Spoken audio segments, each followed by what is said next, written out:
Is alcohol permitted or banned by the Bible? This is a question I've seen many Christians discuss and debate, but when you read the Bible in its ancient Near Eastern context, there's only one correct answer to this question. Alcohol is permitted by the Bible in moderation. We'll be discussing reasons for this conclusion in today's video. I'm Notes St. Thomas, and this is Alcohol and the Bible.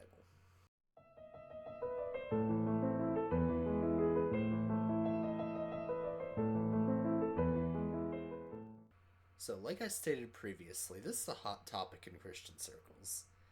Many fundamentalist groups say that alcohol consumption is sinful and should always be avoided, while others, less rigid Christian groups, say it's only a sin when abused.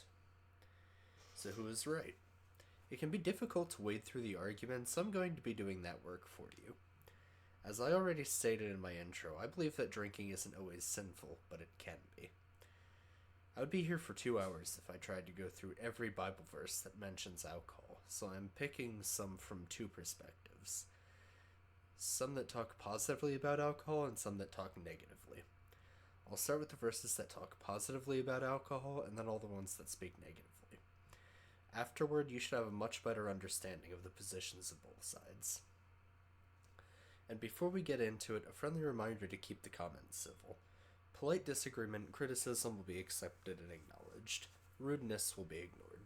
If your comment doesn't fit with biblical standards of conduct, my recommendation would be to not post it at all. With that said, let's get to it. So, the positive passages of alcohol in the Bible. I'd like to start with Genesis 14:18, which reads, "And Melchizedek, king of Salem, brought out bread and wine. He was priest of the Most High God." Melchizedek here brings out bread and wine. Him being a high priest of God, this would imply that wine is okay to drink. Then next we'll move over to Numbers 15:7. "And for the drink offering you shall offer a third of a hin of wine, a pleasing aroma to the Lord." Saying that wine has a pleasing aroma to the Lord here would also imply that alcohol is okay. Next, we're going to look at Deuteronomy 14:22-26. "You shall tithe all the yield of your seed that comes from the field year by year. And before the Lord your God, in the place that he will choose to make his name dwell there, you shall eat the tithe of your grain, of your wine, of your oil, and of the firstborn of your herd and flock, that you may learn to fear the Lord your God always. And if the way is too long for you, that you are not able to carry the tithe when the Lord your God blesses you, because the place is too far from you, which the Lord your God chooses to set his name there, then you shall turn it into money, and bind up the money in your hand, and go to the place the Lord your God chooses, and spend the money for whatever you desire, oxen, or sheep, or wine, or strong drink, whatever your appetite craves. And you shall eat there before the Lord your God, and rejoice, you and your household." This being about tithing, God expressly states that wine or strong drink can and should be enjoyed for the Lord, makes again a pretty strong case for alcohol being allowed. Next up, we're going to take a look at Psalm 104:15. "And wine to gladden the heart of man, oil to make his face shine, and bread to strengthen a man's heart." This is saying pretty expressly that wine gladdens the heart of man. Next up, we're going to go to Proverbs 3:7-10. "Be not wise in your own eyes. Fear the Lord and turn away from evil. It will be healing to your flesh and refreshment to your bones. Honor the Lord with your wealth and with the first fruits of all your produce. Then your barns shall be filled with plenty, and your vats will be bursting with wine." Vats bursting with wine is shown to be a good thing and a blessing from the Lord. Next up, we're going to go to Proverbs 9:1-6. "Wisdom has built her house. She has hewn her 7 pillars. She has slaughtered her beasts, and she has mixed her wine. She has also set her table. She has sent out her young women to call from the highest places in town. Whoever is simple, let him turn in here. To him who lacks sense, she says, 'Come, eat of my bread and drink of the wine I have mixed. Leave your simple ways and live, and walk in the ways of insight.'" Wisdom mixing her wine here seems to imply that the wise can enjoy wine. Ecclesiastes 9:7 says, "Go eat your food with gladness, and drink your wine with a joyful heart, for God has already approved what you do." This passage saying outright that you can enjoy wine with merriment because God approves what you do. Isaiah 1:21-22 says, "How the faithful city has become a whore. She who was full of justice, righteousness lodged in her, but now murderers. Your silver has become dross, and your best wine mixed with water."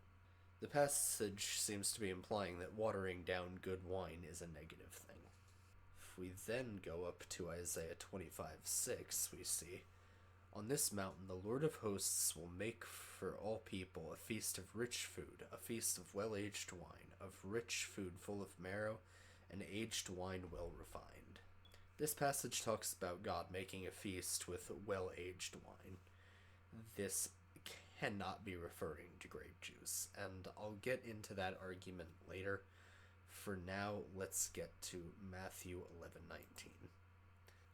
"The Son of Man came eating and drinking, and they say, 'Look at him, a glutton and a drunkard, a friend of tax collectors and sinners.' Yet wisdom is justified by her deeds." This verse is all but saying that Jesus drank alcohol. The Pharisees are accusing him of drunkenness for, quote, "drinking," unquote, which would make no sense if he didn't drink alcohol at all. Now, John 2:1-10 is the wedding at Cana, so we'll go through that real quick. "On the third day there was a wedding in Cana of Galilee, and the mother of Jesus was there. Now both Jesus and his disciples were invited to the wedding. And when they ran out of wine, the mother of Jesus said to him, 'They have no wine.' Jesus said to her, 'Woman, what does your concern have to do with me? My hour has not yet come.' His mother said to the servants, 'Whatever he says to you, do it.' Now there were 6 water pots of stone, according to the manner of purification of the Jews, containing 20 or 30 gallons apiece. Jesus said to them, 'Fill the water pots with water.' And they filled them up to the brim. He said to them, 'Draw some out now and take it to the master of the feast.' And they took it. When the master of the feast had tasted the water that was made wine, he did not know where it came from, but the servants who had drawn the water knew. The master of the feast called the bridegroom and said to him, 'Every man at the beginning sets out the good wine, and when the guests have well drunk, then the inferior. You have kept the good wine until now.'" Now, the wine here that Jesus makes is certainly alcoholic. I'll talk more about this later, but the word used for wine here in Greek pretty much exclusively refers to alcoholic wine. There's also cultural and historical context, but we'll get into all that. Now, I chose these passages because I've seen them used by anti-alcohol Christians to say that all drinking is sinful. Well, we're going to start with Leviticus 10:9. "Drink no wine or strong drink, you or your sons with you, when you go into the tent of meeting, lest you die. It shall be a statute forever throughout your generations." I've seen some people use this passage against alcohol. I wouldn't have mentioned it otherwise because I think it's kind of weak. This is a specific command for a specific people at a specific time for a specific reason. Trying to apply it to Christians today is a bit of a head-scratcher. Heading into a few passages from Proverbs, I want to remind you that Proverbs are not really something to be taken literally, but are meant to teach a lesson. That applies to what I said before too, but we can talk more about that later. Proverbs 21 says, "Wine is a mocker, strong drink a brawler, and whoever is led astray by it is not wise." This passage is talking about those led astray by wine and strong drink. This doesn't mean you can't drink it at all, it just means don't let it control you. Next is 21:17. "Whoever loves pleasure will be a poor man. He who loves wine and oil will not be rich." This passage is condemning gluttony and self-indulgence, not drinking in general. 23:20-21. "Be not among drunkards or among gluttonous eaters of meat, for the drunkard and the glutton will come to poverty, and slumber will clothe them with rags." Once again, this is condemning drunkards and gluttons. As talked about in Matthew 1:19, drinking in general doesn't always mean you're a drunkard. 29-35 now. 23:29-35, rather. "Who has woe? Who has sorrow? Who has strife? Who has complaining? Who has wounds without cause? Who has redness of eyes? Those who tarry long over wine, those who go to try mixed wine. Do not look at wine when it is red, when it sparkles in the cup and goes down smoothly. In the end it bites like a serpent and stings like an adder. Your eyes will see strange things, and your heart will utter perverse things. You will be like one who lies down in the midst of the sea, like one who lies on top of a mast. They struck me, you will say, but I was not hurt. They beat me, but I did not feel it. When shall I wake? I must have another drink. You really can't take these passages literally, or it becomes sinful to even look at wine, which we all know would be a ridiculous level of legalism, not healthy for a church to be partaking in. In verse 35, when it says, they struck me, you will say, but I was not hurt. They beat me, but I did not feel it. When shall I awake? I must have another drink. This is someone who is absolutely beyond the level of acceptable.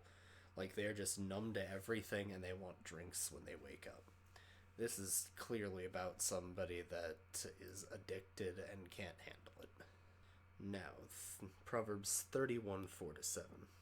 It is not for kings, O Lemuel, not for kings to drink wine, or for rulers to take strong drink, lest they drink and forget what has been decreed, and pervert the rights of all the afflicted.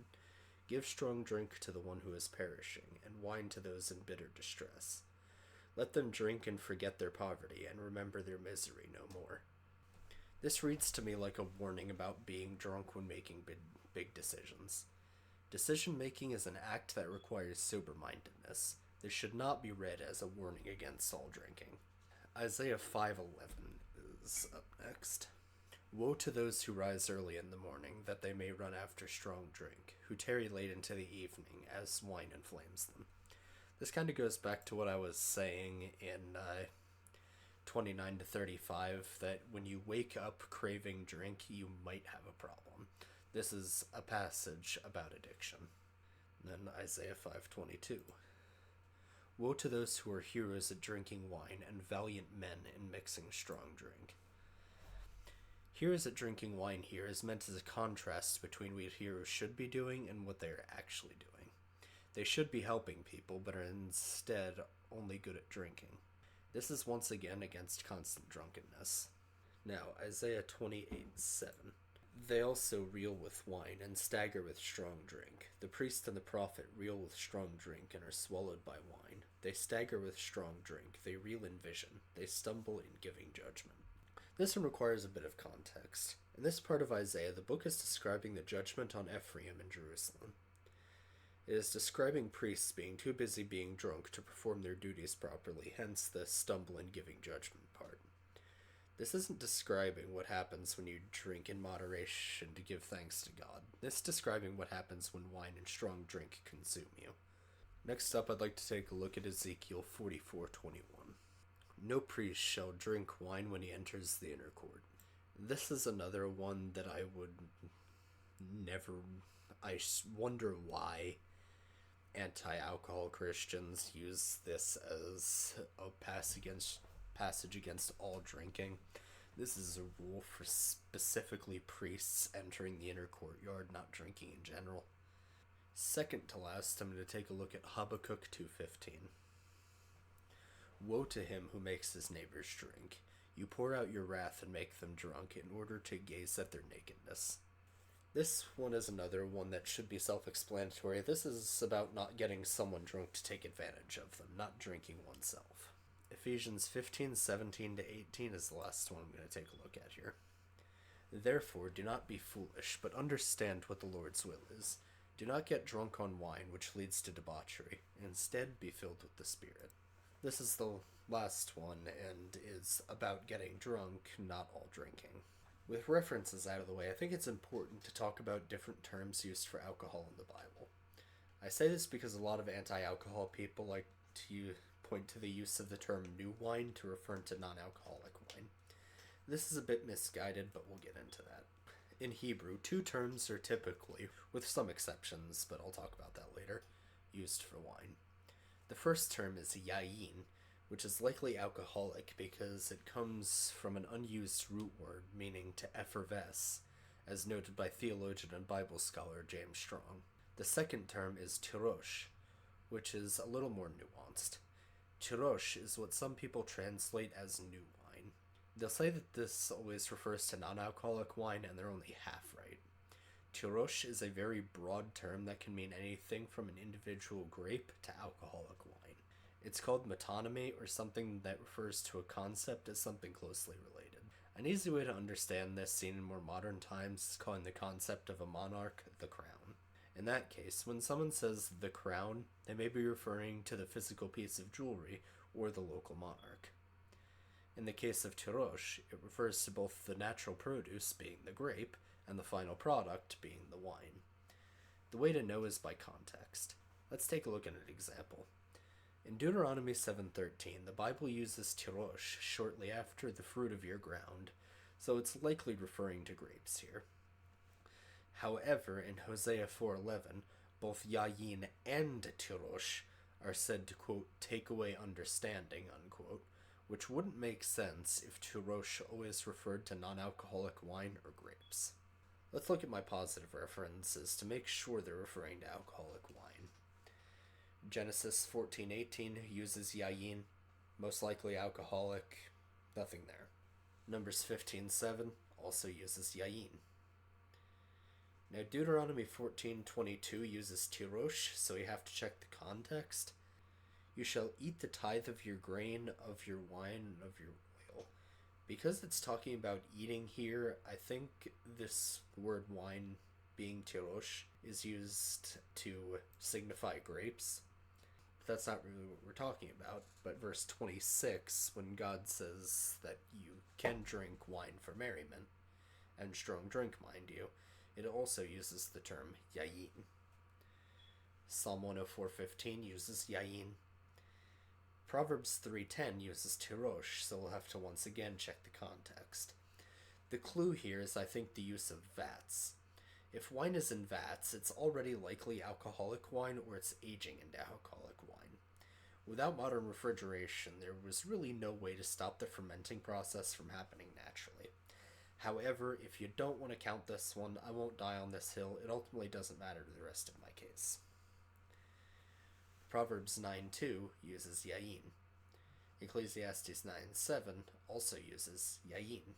Isaiah 21-22, this passage actually uses neither yayin or Tīrōš. It uses a new word, sove, which refers to wine or beer made from grain. This is probably alcohol. Isaiah 25:6 actually also uses a different word, shamar, which refers to old wine, which again would have been alcoholic. Now with the New Testament references next, I have to take a minute to talk about the Greek words for wine. There's the word oinos, which in the Septuagint, the Greek translation of the Old Testament, yayin is usually translated to oinos, signaling that it most likely refers to alcoholic wine.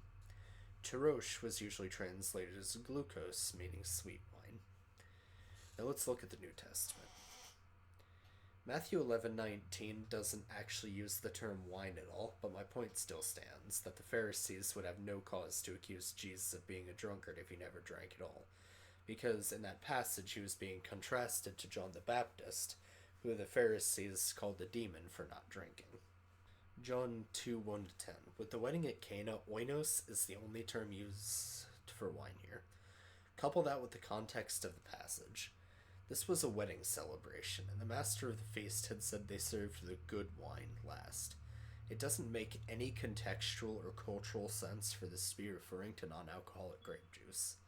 I think that shows my point pretty thoroughly. Given the words used in the context, it is not a sin to drink alcohol in moderation for the glory of God. With that, I'd like to go on to the concept of what I've taken to calling absolute sin versus personal sin. Absolute sin being things like murder or theft, that's a sin for everyone, everywhere, at all times. And personal sin being sins due to personal conviction. The Bible alludes to this in passages like Romans 14:14. Quote, I know I am persuaded in the Lord Jesus that nothing is unclean in itself, but is unclean for anyone who thinks it's unclean. Doing something you think is sinful whether it really is or not. If drinking is sinful for you, then you should abstain, but don't force others that don't have problems with it to abstain as well. This concept is also shown in Romans 14, but this time it's verse 3. Quote, let not the one who eats despise the one who abstains, and let not the one who abstains pass judgment on the one who eats, for God has welcomed him. Unquote. As C.S. Lewis writes in Mere Christianity, one of the marks of a certain type of bad man is that he cannot give up a thing without wanting everyone else to give it up. This is not the Christian way.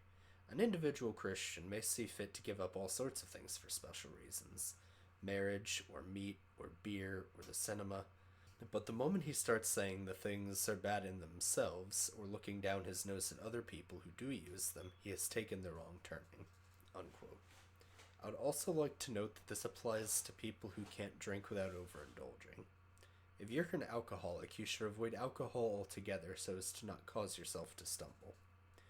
But that does not mean you shouldn't be imposing that conviction on others who don't have such problems. People who do drink, this also means that you shouldn't be drinking around your friends who abstain, as Paul also says not to be a stumbling block for your brother.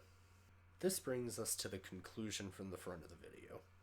With all the passages I've shown and the other evidence I've given, I think it's pretty clear that alcohol is fine as long as you're doing it in a way that celebrates and glorifies God and not overindulging. One main theme we saw with the negative passage was either 1. A specific command for priests, or 2. About being drunk and overindulging. If you want to have a beer or two with friends or a sip on some wine at a wedding, go for it. Just don't drink too much. This will bring up the natural question of what's too much. And the answer to that will be different for everyone, but will come down to when you start feeling the effects of alcohol. When you do, it's time to slow down and drink some water. You'll be fine as long as you seek to glory God in all you do. Now, I'd like to leave you all with my favorite Irish blessing. May the road rise to meet you, may the wind be always at your back, may the sun shine warm upon your face, and the rain fall soft upon your fields. Until we meet again, may God hold you in the palm of his hand.